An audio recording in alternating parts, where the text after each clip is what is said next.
Are you convinced they're out of the woods?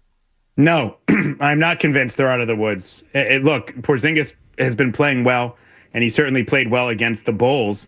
But I'm not convinced when I look at this stretch of basketball where they're 12-10 in their last 22 games. Overall, they're 17-12 dating back to December 1st. And if you look at their wins, go back to a lot of their last 7 wins here, going back to January 7th, they've beat up on either undermanned teams, missing their best players, or overmatched teams. Here are those wins. Denver, no Jokic. New Orleans at home, a game they barely won. That's a terrible team. Orlando, missing starters Franz Wagner and Jalen Suggs. Golden State, a team that was struggling that didn't have Draymond Green, Jonathan Kuminga, or Brandon Podziemski. The Clippers in overtime. The Clippers were missing their top 4 scorers this year. Dallas, no Luka, which is like beating the Celtics without Tatum. Chicago, bad team without its best player in Levine. And even that Houston win. Now, I know they lost to Houston on Monday, but the Houston win, the win down in Houston, which I thought was one of their best performances of the season. And I'm not looking to take anything away from them on that. But then I went back and looked at it and I said, oh, you know what's funny about that game?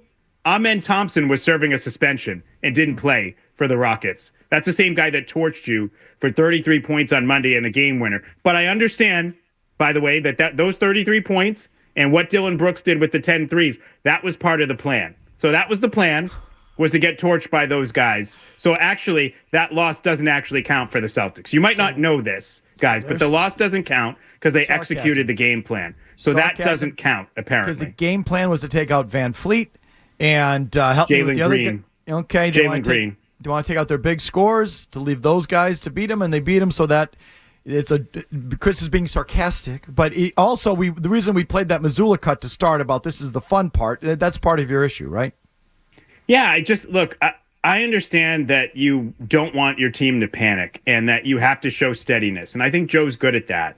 But this is an adjustment even this year for Joe. Every season he's coached the team, it's been a little bit different. The first year he came in, he didn't have the training camp. He's coming right after Ime. It was as difficult a situation as you can have for a coach. It's a veteran team that thinks it should win a championship. You remember the comments from Marcus Smart, Joe is getting killed, and rightfully so. So there were some guys that were not giving him any grace for his lack of experience. And also guys thought by the playoffs they had lost their defensive identity. Then you lose game 7 at home on your home floor. That was disappointing. The next year, he comes back, does a phenomenal job, wins the championship. But that team, that was a motivated team. That team had something to prove. They had to prove they could get over the hump. They wanted to prove they could win the whole thing. And as Porzingis said, they were a lion all year long. Now, I don't even think they're house cats, like Porzingis said. I think they're fat cats. I think they're fat and happy and feel like, well, we won the championship. They're going for a repeat. The way they talk and behave over there, you think they've won 4 championships already. And so this is a different year, and he has to find a different way to reach these guys and motivate these guys. And I think the whole nothing to see here attitude he's taken about this stretch has perpetuated a falsehood, which is that it's not something to be concerned about or that it doesn't matter. And it's also actually perpetuated the stretch. Like, this should be over by now. This has been 2 months of underachieving, underperforming, unacceptable basketball for a team that has this level of talent. And I know people say, look, they haven't had their full lineup. That's true. But I look at a game like Houston, and if you're going to sit there and tell me, oh, well, they lost, but they didn't have Horford, and they didn't have Derek White and Sam Hauser, so how did they build a 12-point fourth quarter lead then? If you're good enough to build that 12-point fourth quarter lead without those guys, you're good enough to hold on to it. And you can't use that as an excuse only when you lose. Well, aren't they also just 5-5 with their full lineup or something like that? Yeah, I don't know exactly what that record is. They're 4-1 their last 5. They started 5-5. So they it's started 9-6 overall. They're 9-6 with that full lineup. That's still not what good they enough. should be. Yeah, but Joe raises a good point, though, because 4-1 of late, and I feel like that's just time. And Joe's right about that. The 5-5 and then 4-5. I think that's just time. They just needed time for that. So that part I'll give him in terms of time. But the whole stretch and the way embrace this and it's no big deal, and I just think that he's made it worse. instead of pulling the team out of it, he's either intentionally or subconsciously or tacitly has sent the message that what they're doing is okay, and it's not okay. Chris, so what's the biggest problem on the team then, in your estimation? Is it him? I think the biggest problem is that they're not playing hard enough. They're not focused enough, and they're not executing do you blame well him? enough. Do you blame him for that? I do. Yes.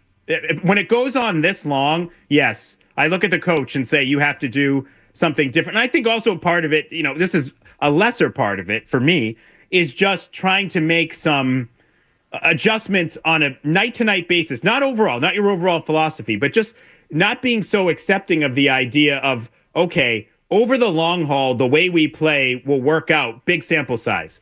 That's true. But on this given night, what do we need to do to win the game? It's something different. Let's do something different on this night.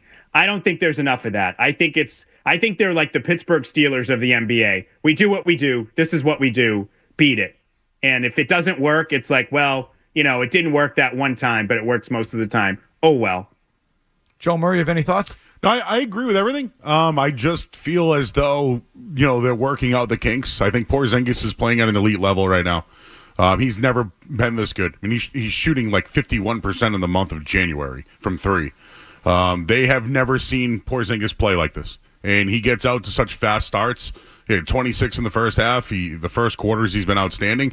I just think they're slowly getting out of it, but I do agree their biggest issue is their coach. It's a pretty big statement. So the motivational part, I'm less into. I still worry about their play style. I think it lends to softness. It lends to ups and downs when you're so reliant on a low percentage shot, as they are. So, that's sort of it's more of an X and O thing.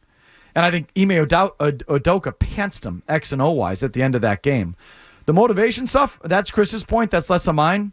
But, Joe, you think Mazzulla is their biggest problem? Yeah, just late in games. Like, Porzingis had 5 fouls the other night, but he didn't put him in at the end of the game. And you leave, I think Cornette's been fine, but he, like you said, Udoka pantsed him. And it was Mazzulla who advised both those guys what to do. It wasn't that it was a situational issue with the talent on the court. It was Mazzulla who told them where to go, and Udoka just kind of okey-doked him on that one. So, yeah, I think it's that. And it is interesting, but since the talk about ratings in the NBA, the Celtics have been shooting less threes. They're down almost a little bit around 2 or more % this month at attempts. So I just find it interesting that they're struggling now, but their attempts are also down a little bit. But they still far and away, Joe's right, but they still far and away lead the league in 3-point attempts this month. I mean, they're at 47.3 attempts per game this month.